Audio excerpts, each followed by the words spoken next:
Hi and welcome everybody. Today I'm going to teach you how do I make dosa batter. Now as we know that dosa batter in India can be used obviously to make dosa, masala dosa, we have so many varieties of dosa. Then you can make idli and there are a lot more South Indian dishes that you can actually make with this batter. So I'll show you how do I make one in Canada. First, when you're making a dosa batter, there are three main steps. One is the soaking stage, which I've already done.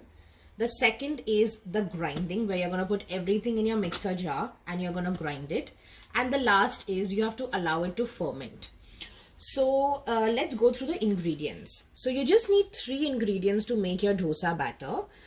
The first thing is you need these fenugreek seeds. You could get it in any of the Indian stores. These are these yellow color seeds, Okay. Then what you need is you need urad dal. Now urad dal is also something that you could just get it in any of the Indian stores. And the last thing that you need is parboiled rice, or it's also called as a dosa rice.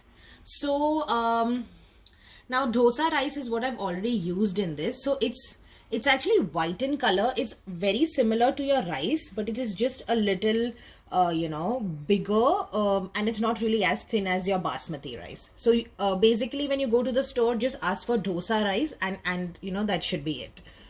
So now coming to the first stage, that is soaking.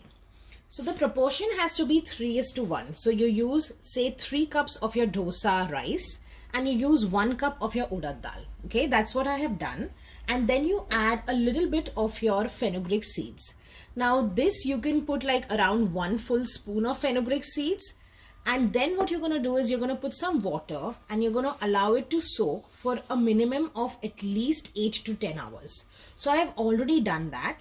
And then what you do is now you're going to take this and you're going to grind it into a fine paste in your mixer jar. So I'm going to show you how the consistency should be. So guys, as you can see that now it is nicely grinded into a paste. If you feel that you require to put some more water while you're grinding it, because every mixer grinder is different, it's okay. Only when you're making your dosa and idli, then probably you will not need to add so much of water.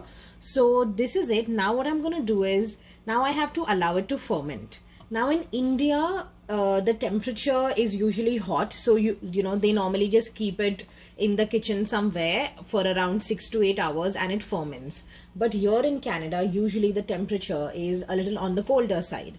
So what you need to do here is, so most of the households in Canada will have like an oven. So all you need to do is you just need to on the light of the oven and then you put this into your oven so that it is in a surrounding which is a little hot.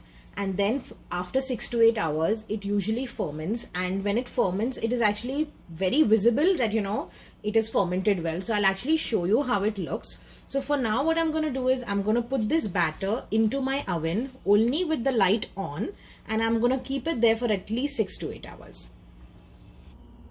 So guys, as you can see, this goes now into my oven. The oven is off, only the light of the oven is on, and I'm just going to close the oven and then leave it for around 6 to 8 hours.